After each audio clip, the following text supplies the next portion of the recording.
waktunya untuk menyampaikan sosialisasi tentang cyberbullying. Saya di sini sebagai perwakilan untuk menyampaikan materi tentang cyberbullying. Sebelumnya, ibu-ibu, bapak-bapak sudah tahu belum apa itu pungli? Ya. Kalau pengertiannya? Ya. Saya ingin menyampaikan ya, pengertian dari pungli sendiri adalah perbuatan penarikan uang yang dilakukan secara tidak sah dan melanggar hukum yang dilakukan oleh dan untuk pribadi atau oknum petugas dan atau ASN berupa pungutan tidak resmi yang tidak dilindungi oleh peraturan perundang-undangan yang berlaku. Ya, itu pengertian dari punglinya sendiri.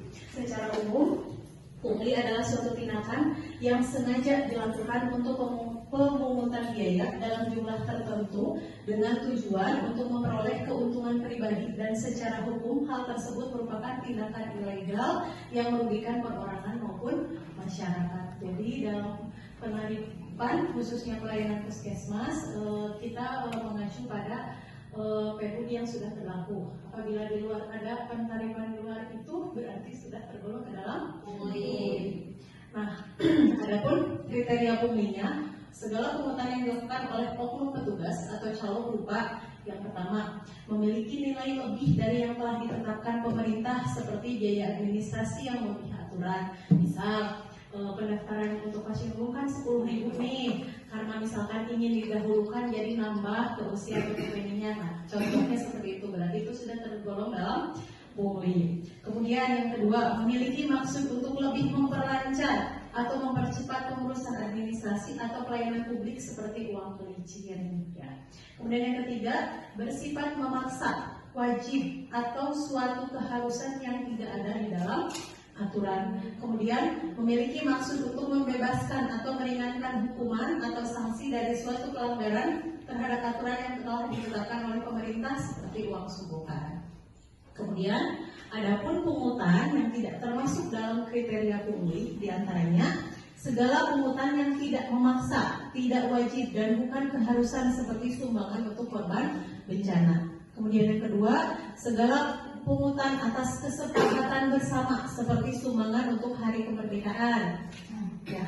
Kemudian yang ketiga, segala pungutan yang diatur dalam aturan agama atau hukum adat seperti zakat, infak atau sumbangan untuk acara keagamaan, itu tidak termasuk ke dalam pungli. Kemudian yang terakhir, faktor-faktor apa saja yang bisa menyebabkan terjadinya pungli? Yang pertama, penyalahgunaan wewenang atau jabatan. Yang kedua, faktor karakter pada seseorang. Kemudian yang ketiga dan banyak terjadi nih, faktor ekonomi atau lifestyle. Akibat penghasilan yang kurang mencukupi kebutuhan hidup. Kemudian faktor budaya, terbatasnya sumber daya manusia, kemudian lemahnya dari sistem pengawasan. Bagaimana dampak pungli itu? Yang pertama yaitu menyebabkan ekonomi biaya tinggi, pelayanan publik yang tidak maksimal. Ya, akibat tadi misalkan datang siang ingin didahulukan pungli nih, terus nyogok, akhirnya urutan pelayanan menjadi carut marut. Kemudian rusaknya tatanan masyarakat, menciptakan kesenjangan sosial, menghambat pembangunan. Masyarakat dirugikan, menimbulkan ketidakpercayaan masyarakat terhadap pemerintah dan lemahnya daya saing. Sebagai bentuk pengawasan terhadap pungli dan kecurangan lainnya adalah dengan adanya SPI, kemudian JTI, pengendalian gratifikasi, dan bahkan telah ada peraturan Presiden nomor 87 tahun 2016 tentang Satuan Tugas Sapu Bersih Pungutan Liar. Ya, demikian mungkin materi yang bisa saya sampaikan pada hari ini. Mudah-mudahan Puskesmas Cibugel terbebas dari pungli, pelayanannya berjalan dengan lancar sesuai dengan aturan yang berlaku. Terima kasih atas perhatiannya. Assalamualaikum warahmatullahi wabarakatuh.